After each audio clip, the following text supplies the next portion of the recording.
हाँ तो बच्चों, स्वागत है साइंस की एक नई क्लास में। बेटा पिछली क्लास में हम लोगों ने पढ़ा था चैप्टर 1 का जो इंट्रोडक्शन था, हमने कुछ इंट्रोडक्शन पढ़ा था चैप्टर 1 का। और बेटा आज की जो हमारी क्लास होगी उसमें हम पिछली क्लास से आगे प्रोसीड करते हुए पढ़ेंगे। ठीक है, तो चलिए आज की क्लास शुरू करते हैं। इसमें बेटा जो आज की क्लास का हमारा टॉपिक रहेगा उसमें हम लोग पढ़ेंगे रासायनिक अभिक्रिया के बारे में। ठीक है, अब बेटा आज की क्लास शुरू करने से पहले पिछली क्लास में हम लोगों ने पढ़ा था बेटा, एक शब्द के बारे में पढ़ा था सिर्फ, और वो शब्द क्या था? वो था बेटा परिवर्तन, है ना। अब वो जो परिवर्तन शब्द था, हमने पढ़ा था कि कितने तरह के परिवर्तन होते हैं। परिवर्तन होते हैं बेटा दो तरह के, भौतिक जिसे हम लोग फिजिकल भी से भी जानते हैं, भौतिक परिवर्तन, और बेटा दूसरा क्या पढ़ा था? रासायनिक परिवर्तन। ठीक है, अब बेटा इन दोनों परिवर्तन के बारे में हम लोग अपनी डिटेल में डिस्कस कर चुके हैं, कुछ इनके एग्जांपल्स भी हम लोग देख चुके हैं। अब बेटा आज जो हम पढ़ेंगे वो है रासायनिक अभिक्रिया। अब बेटा रासायनिक अभिक्रिया क्या होती है उसको समझते हैं एक बार। पहले एक बार इसकी डेफिनेशन पढ़ लेते हैं। ऐसे परिवर्तन जिसमें नए गुणों वाले पदार्थों का निर्माण होता है उसे रासायनिक अभिक्रिया कहते हैं। ठीक है बेटा, बिल्कुल सिंपल भाषा में लिखा हुआ, समझ में भी आ गई होगी बेटा। ऐसे परिवर्तन जैसे पिछली बार हमने एग्जाम्पल लिया था बेटा, पहले तो था ए लेकिन बाद में क्या बन गया? बी। मतलब बेटा जो ए के गुण थे और जो बी की विशेषता है या गुण है वो बिल्कुल ही क्या हैं? अलग हैं। ठीक है, तो बेटा ऐसे परिवर्तन जिसमें नए गुणों वाले पदार्थों का निर्माण होता है बेटा, ऐसे परिवर्तन को हम लोग बोलते हैं रासायनिक अभिक्रिया। अब बेटा जो अभिक्रिया शब्द है, अभिक्रिया शब्द को हम लोग बोलते हैं रिएक्शन भी बोलते हैं बेटा। इंग्लिश में इसे बोला जाता है रिएक्शन। और बेटा जो रासायनिक अभिक्रिया मैंने लिखी है, रासायनिक अभिक्रिया को इंग्लिश में हम लोग बोलते हैं केमिकल रिएक्शन। Chemical reaction. अब बेटा मैं ये जो इंग्लिश और हिंदी दोनों के वर्ड इसलिए लिखवा रहा हूँ कि कई बार बच्चों को हिंदी में थोड़ी समझने में दिक्कत हो जाती है। जो हमारी विज्ञान की जो हिंदी है काफ़ी ज़्यादा टिपिकल है, लेकिन बेटा इंग्लिश में उसके बड़े इजी नाम होते हैं। जैसे रासायनिक अभिक्रिया को हम लोग केमिकल रिएक्शन बोलते हैं इंग्लिश में। ठीक है, इसी वजह से मैं आप लोगों को साथ साथ ये भी बता रहा हूँ कि इनको इंग्लिश में क्या बोला जाता है। तो बेटा ये तो हो गई हमारी रासायनिक अभिक्रिया। उम्मीद है समझ में आ गई होगी इसकी डेफिनेशन। एक एग्जांपल और देख लेते हैं बेटा, मैं एक बार डस्टर ले लेता हूँ। एक एग्जांपल और देखते हैं। ये तो बेटा सिंपल हो गया, ए से बी बन गया। ठीक है, ये तो बड़ा टिपिकल सा एग्जांपल हो गया। एक थोड़ा और सिंपल लेते हैं। बेटा एक एग्जांपल के बारे में आपने पढ़ चुके हो काफ़ी बार। सी किसका सिंबल है बेटा, या किसका संकेत होता है? सी होता है कार्बन का। ठीक है, और जब इसमें O2 मिलती है, O2 को हम क्या बोलते हैं बेटा? O2 को बोलते हैं हम लोग ऑक्सीजन। ठीक है, ये क्या है? कार्बन, ये है ऑक्सीजन। और बेटा जब ये दोनों चीज़ें आपस में मिलती हैं, इनके बीच में जब अभिक्रिया होती है तो हमें बेटा क्या मिलता है? CO2। और ये बेटा क्या है? ये होती है गैस। ठीक है, अब ये जो CO2 गैस है, CO2 गैस को हम किस नाम से जानते हैं बेटा? CO2 गैस होती है हमारी कार्बन डाइऑक्साइड। CO2 गैस का क्या नाम होता है? कार्बन डाइऑक्साइड, है ना। हम लोग पढ़ चुके हैं अपनी छोटी क्लासेस में, काफ़ी बार आता है ये तो, कि जो हमारी CO2 गैस कैसे बनती है? C+O2 CO2। अब बेटा देखो यहाँ पे तो ये अलग अलग चीज़ें हैं, ये कार्बन है, ये ऑक्सीजन है, लेकिन जब आपस में ये मिले, इनके बीच में जब अभिक्रिया हुई तो बेटा एक अलग ही उत्पाद बन गया हमारे पास, एक अलग ही पदार्थ का निर्माण हो गया है, एक अलग पदार्थ बन गया है। और बेटा वो क्या बना हमारे पास? वो बन गई कार्बन डाइऑक्साइड गैस। ठीक है, मेरे ख्याल से अब समझ में आ गया होगा अच्छी तरीके से कि जो हमारी रासायनिक अभिक्रिया है वो कैसे होती है और ये क्या होती है। ठीक है बेटा, ये तो हो गई रासायनिक अभिक्रिया की बात। अब जो इसके बाद हमें पढ़ना है वो है बेटा अभिकारक। हमें अभिकारक के बारे में पता होना चाहिए कि अभिकारक क्या होते हैं। बेटा जो अभिकारक हैं वो ऐसे पदार्थ हैं जो किसी भी अभिक्रिया में पार्टिसिपेट करते हैं। पार्टिसिपेट का तो मतलब समझते होगे, जो उसमें सम्मिलित होते हैं। एक बार डेफिनेशन पढ़ लेते हैं। वे पदार्थ जिनमें अभिक्रिया के दौरान परिवर्तन होता है उन्हें अभिकारक बोलते हैं। ठीक है, ये तो हो गई हमारी डेफिनेशन जो हमें याद करनी है पेपर के लिए। ये मैंने एग्जाम्पल बताया था, इस एग्जाम्पल को यहाँ दोबारा लिख लेते हैं बेटा। C+O2 मेरा हुआ CO2। ठीक है, अब देखो मैंने क्या बताया अभिकारक की परिभाषा कि बेटा ऐसे पदार्थ जो किसी अभिक्रिया में सम्मिलित होने लग रहे हैं, जिनके बीच में अभिक्रिया होती है। तो बेटा यहाँ पे किस किस के बीच में अभिक्रिया हो रही है? C के बीच में और O2 के बीच में। C को क्या बोलते थे हम लोग? कार्बन। और O2 को बेटा, O2 किसका सिंबल है? O2 सिंबल है ऑक्सीजन का। ठीक है, तो बेटा यहाँ पे इन दोनों के बीच में अभिक्रिया होने लग रही है। अगर इन दोनों के बीच में अभिक्रिया हो रही है तो बेटा ये क्या हुए? अभिकारक। ठीक है, ये हो गए बेटा दोनों अभिकारक। अब अगर मैं आपको क्वेश्चन दे दूं, एक वैसे क्वेश्चन लिख रहा हूँ बेटा। क्वेश्चन है कॉपर प्लस ऑक्सीजन मिलके बनाता है बेटा कॉपर ऑक्साइड। ठीक है, अब मैं आपको सवाल देता हूँ कि इसमें जो अभिकारक है, अभिकारक क्या क्या हैं। अब देखो, जब हम इस समीकरण को देखेंगे तो बेटा हमें साफ दिख रहा है कॉपर और ऑक्सीजन के बीच में अभिक्रिया होने लग रही है। इसका मतलब कॉपर और ऑक्सीजन क्या है हमारे? ये है बेटा अभिकारक। ठीक है, ये दोनों क्या हैं? अभिकारक। अब बेटा Cu किसका सिंबल होता है? Cu सिंबल है बेटा हमारा कॉपर का। और O2 हमें पता है, O2 किसका होता है? ऑक्सीजन का। अब बेटा मैं जितने भी ये समीकरण लिखने लग रहा हूँ ना, इनको आप लोग अपनी कॉपी में बेशक नोट डाउन मत करना, लेकिन जो ये सिंबल्स हैं, जैसे Cu को क्या बोलते हैं? कॉपर। O2 को क्या बोलते हैं? ऑक्सीजन।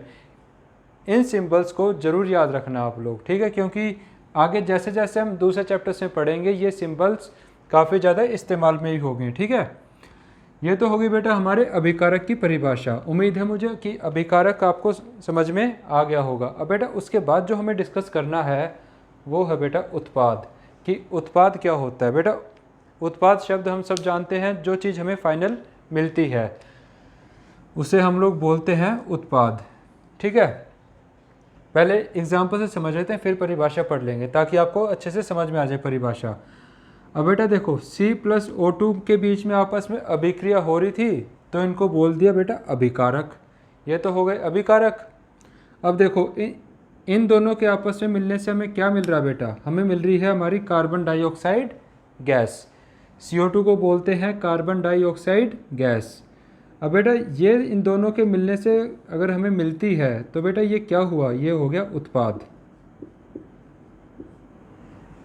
ठीक है, ये हो गया बेटा उत्पाद। अब इसकी परिभाषा पढ़ते हैं एक बार, आपको और क्लियर हो जाएगा। बेटा इसकी परिभाषा है अभिकारकों में रासायनिक परिवर्तन होने के बाद निर्मित नए पदार्थ को उत्पाद कहते हैं। ठीक है बेटा, देखो जैसे ही हमने एग्जांपल लिया था C+O2 मिलके क्या बना बेटा? CO2। ठीक है, अब बेटा इन दोनों के बीच में कुछ रासायनिक अभिक्रिया या रासायनिक परिवर्तन होने लग रहे हैं। ठीक है, अब इन दोनों के मिलने के बाद हमें एक अलग ही पदार्थ में एक अलग ही चीज़ मिलने लग रही है। और बेटा क्या मिल रहा है? हमें मिल रही है कार्बन डाइऑक्साइड गैस। अब बेटा जो चीज़ हमें मिलती है ना उसे हम लोग बोलते हैं उत्पाद। ठीक है, ये तो हो गया इस एग्जाम्पल की बात। अब बेटा एक बार इस एग्जाम्पल में और देख लेते हैं। जैसे देखो इस एग्जाम्पल में अभिकारक क्या थे? कॉपर था और ऑक्सीजन थी। अब बेटा कॉपर और ऑक्सीजन आपस में मिलने लग रहे हैं, इनके बीच में किसी तरह की रासायनिक अभिक्रिया या रासायनिक परिवर्तन होने लग रहे हैं। और बेटा हमें उत्पाद क्या मिल रहा है? हमें मिल रहा बेटा कॉपर ऑक्साइड। ठीक है, देखो यहाँ पे तो ये दोनों चीज़ें अलग अलग थी, लेकिन भाई हमें जो फाइनल पदार्थ मिला, जो फाइनल हमारा प्रोडक्ट मिला है वो बेटा बिल्कुल ही अलग है। किन से अलग है? जिनसे ये मिलके बना हुआ है। तो बेटा ये क्या हुआ यहाँ पे, जो CuO है ये बेटा O है, CuO है बेटा हमारा उत्पाद। ठीक है, मुझे उम्मीद है अभिकारक और उत्पाद आप लोगों को समझ में आ गए होंगे। अब बेटा एक काम करो, आगे बढ़ने से पहले ना एक बार वीडियो को पॉज करके उत्पाद तक अपनी कॉपी में नोट डाउन कर लो। ठीक है, मैं एक दो एग्जांपल्स और समझाऊंगा आप लोगों को, जिससे कि आप लोगों को अभिकारक और उत्पाद के बारे में अच्छे से चीज़ पता चल जाए। ठीक है, इसको एक बार कॉपी में नोट डाउन कर लो अपने वीडियो को पॉज करके। ठीक है, फिर हम आगे बढ़ते हैं।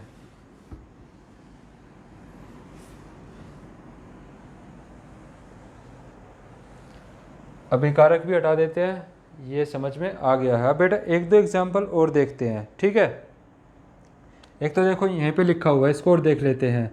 बेटा जो Mg है, Mg किसका सिंबल है, किसका संकेत है? ये होता है बेटा मैग्नीशियम का। ठीक है, Mg सिंबल होता है बेटा आपका मैग्नीशियम का। O2 मैं आप लोगों को बता चुका हूँ, O2 किसका होता है? O2 है बेटा ऑक्सीजन का। ठीक है, वो बेटा देखो मैग्नीशियम और ऑक्सीजन जब अभिकारक थे जब तक ये, तब तक तो है ये अलग अलग। ठीक है, जैसे इनके बीच में आपस में रासायनिक परिवर्तन या हम लोग बोल सकते हैं रासायनिक अभिक्रिया होगी, तो बेटा हमें ये एक अलग ही पदार्थ मिलता है। और वो क्या है? ये है बेटा मैग्नीशियम ऑक्साइड। ये कौन सा पदार्थ है बेटा? ये है मैग्नीशियम ऑक्साइड। और ये क्या है? ये है बेटा हमारा उत्पाद। और Mg+O2 क्या है हमारे? ये है बेटा दोनों अभिकारक, क्योंकि ये ही दोनों हैं जो कि इसमें अभिक्रिया होने लग रही है, ये इसमें भाग लेने लग रहे हैं। ठीक है, और हमें जो नया पदार्थ मिल रहा है वो है बेटा मैग्नीशियम ऑक्साइड। ठीक है बेटा, उम्मीद है मुझे कि आपको अभिकारक और उत्पाद के बारे में अच्छे से समझ में आ गया होगा। अब बेटा एक एग्जाम्पल और देख लेते हैं। एग्जाम्पल है बेटा CH4 प्लस ऑक्सीजन। बेटा क्या बनाता है? ये बनाता है बेटा CO2 gas plus H2O water plus ऊर्जा। ऊर्जा बेटा हीट।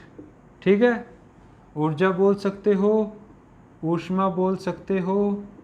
ठीक है, मर्जी आपकी है, जो आप लोग बोलना चाहो वो बोल सकते हो। ठीक है, अब बेटा CH4 किसका संकेत है या किसका सिंबल है? बेटा ये होता है मीथेन का। ठीक है, O2 किसका है बेटा? काफ़ी बार बता चुका हूँ, याद भी हो गया होगा अब तक। तो ये होता है बेटा ऑक्सीजन का। अब यहाँ पे देखो क्या होने लग रहा है। अब बेटा ये जो मैंने समीकरण लिखा है, ये जो रासायनिक अभिक्रिया मैंने लिखी है, इसको बेटा देख के आप लोग बता सकते हो अभिकारक कौन से हैं और उत्पाद कौन से हैं। बेटा अभिकारक और उत्पाद पहचानने का तरीका और भी आसान सा मैं बताता हूँ। बेटा ये वाला जो सिंबल होता है ना, ये इस तरह का एरो, ठीक है, ये जो निशान होता है ना बेटा, इसके उल्टे हाथ में जितने भी पदार्थ लिखे हों, चाहे बेटा यहाँ पे 1000 चीज़ें लिख दे, आप लोगों को सीधा आंसर देना है कि भाई इसके जो उल्टे हाथ में हैं वो सारे क्या हैं? अभिकारक हैं। और अभिकारक क्या होते हैं? अभिकारक होते हैं जो बेटा किसी भी रासायनिक अभिक्रिया में भाग लेते हैं। तो बेटा यहाँ पे मीथेन और ऑक्सीजन क्या है हमारी? ये दोनों है बेटा हमारे अभिकारक।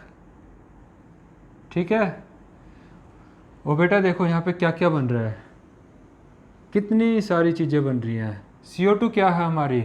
बताया था मैंने अभी नाम इसका कुछ देर पहले। इसको हम लोग बोलते हैं कार्बन डाइऑक्साइड।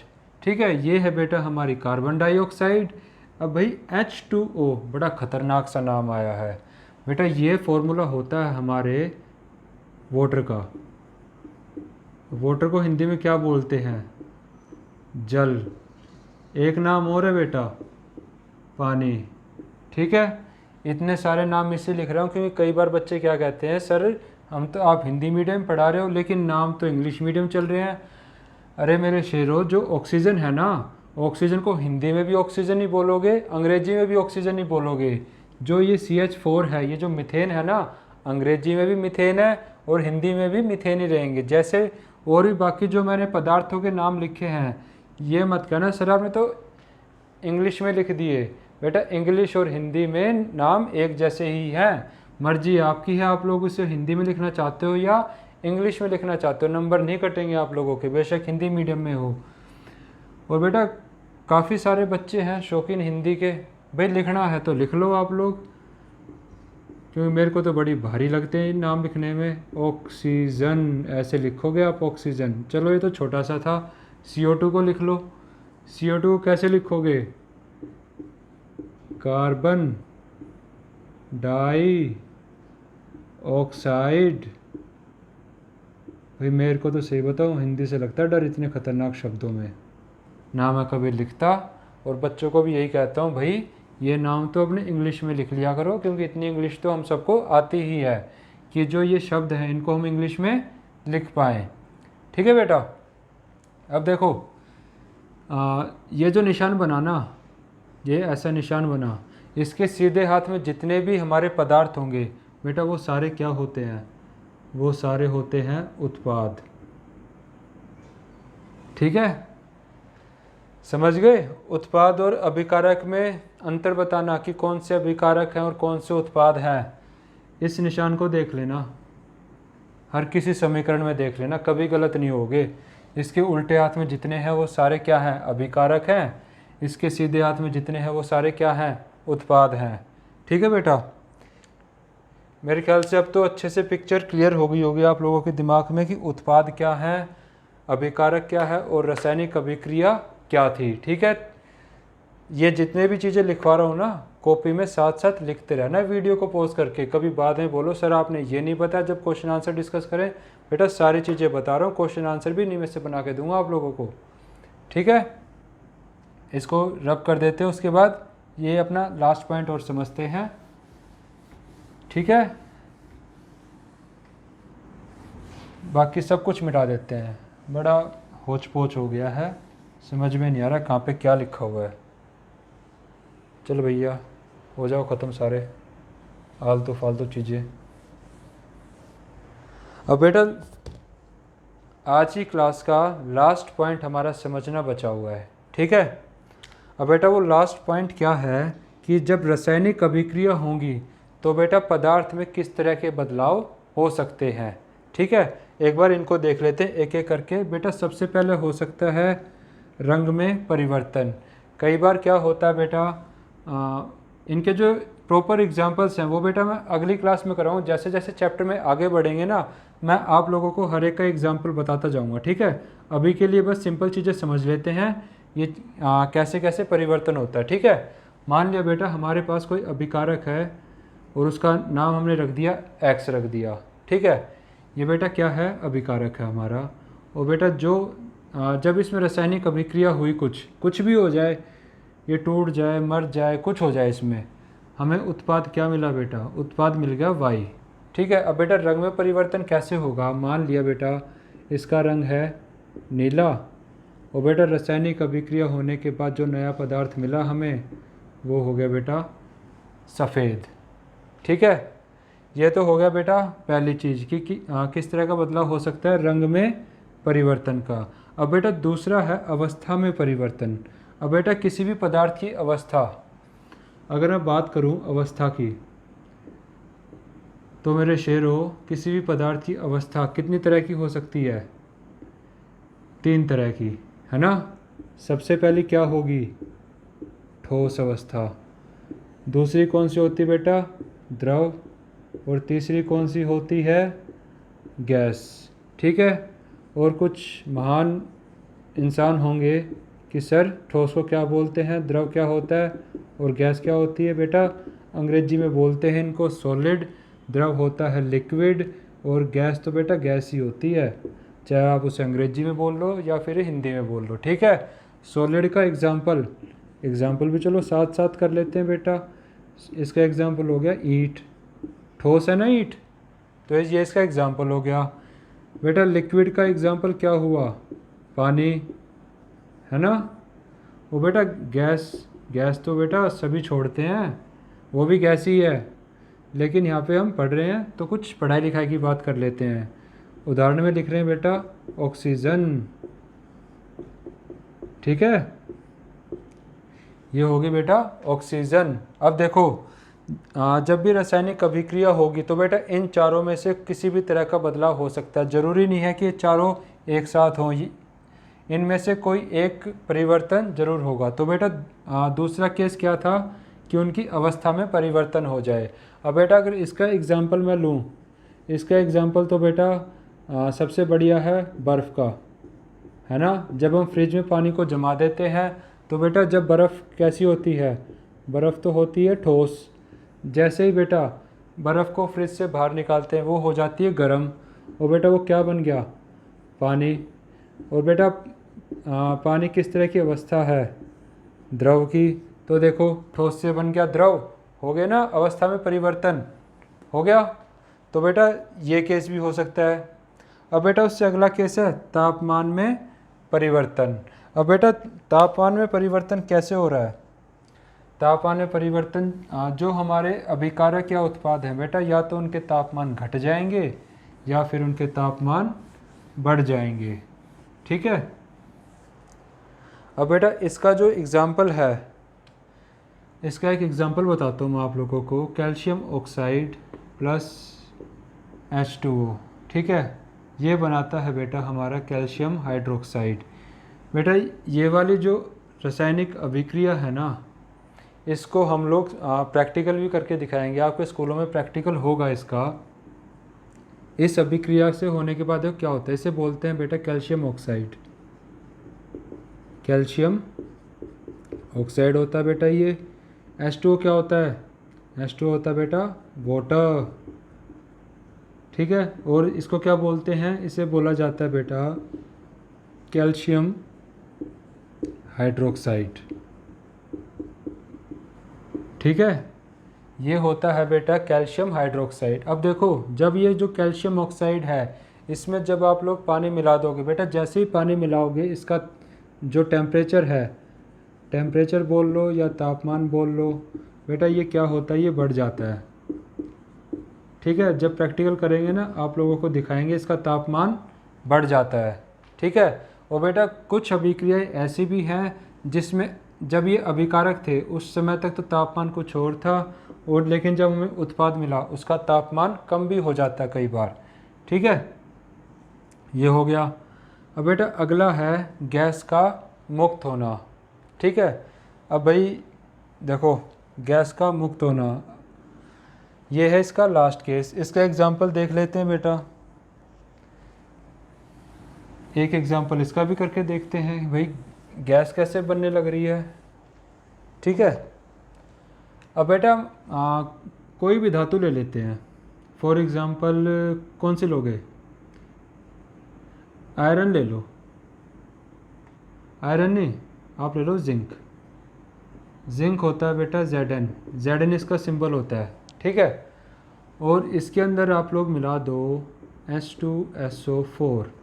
H2SO4 बेटा क्या होता है, ये है आपका सल्फ्यूरिक एसिड, ठीक है।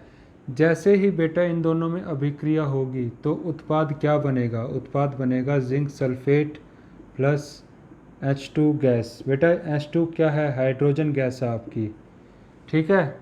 अभी के लिए बस आप ये याद रख लो, इन सारे जो सिंबल्स लिखने लग रहा हूँ इनके नाम क्या क्या हैं, ठीक है। घबराना मत कि भाई ये सर ने कैसे लिख दिया, ये कैसे अभिक्रियाएं होती हैं। आगे चैप्टर में जब धीरे धीरे हम लोग आगे बढ़ेंगे एक एक चीज़ बिल्कुल डिटेल में बताऊंगा, तो मेरे शेरों घबराने की कोई ज़रूरत नहीं है आप लोगों को, ठीक है। शेर हो शेरों की तरह ही पढ़ना, ठीक है। हाँ ये हो गया बेटा हमारा इसका लास्ट केस भी, ठीक है। अब ये हमारा जो रासायनिक अभिक्रिया वाला जो पोर्शन था जो हमें आगे चैप्टर में डिस्कस करना है, ये बेटा इसका इंट्रोडक्शन यहाँ पे हो गया है। अब इसके बाद हम लोग अपनी अभिक्रियाओं के कुछ प्रकार पढ़ेंगे, ठीक है। तो बेटा हमारी जो आज की वीडियो हम लोग सिर्फ इतना ही रखते हैं, क्योंकि हमारा ये रासायनिक अभिक्रिया वाला जो इंट्रो था, इसका जो टॉपिक था रासायनिक अभिक्रिया, वो बेटा यहीं पे ख़त्म हो गया। अब जो आगे के चैप्टर में पढ़ना है वो है बेटा कि जो रासायनिक अभिक्रिया हैं वो कितने प्रकार की होती हैं, ठीक है। और बेटा जैसे मैंने आप लोगों को पहली क्लास में बताया था, एक दिन में सिर्फ एक ही टॉपिक करेंगे, बेशक वो वीडियो 5 मिनट की बने या फिर वो 10 मिनट की बने, इससे बेटा मुझे कोई फ़र्क नहीं पड़ता। मेरा जो मेन फोकस है वो है ये बेटा कि आप लोगों को सारी चीज़ें अच्छे से डिटेल में बताऊं और बिल्कुल आपके जो कंसेप्ट हैं अच्छे से क्लियर हो जाएं, ताकि आप लोगों को जब आप पेपर में बैठो किसी भी तरह का कन्फ्यूज़न ना रहे, ठीक है। और बेटा मुझे उम्मीद है आज जो मैंने टॉपिक आप लोगों के साथ डिस्कस किया है आपको अच्छे समझ में आया होगा। अगर बेटा आज की वीडियो आपको पसंद आई हो so please do like, share and subscribe my channel. Thank you.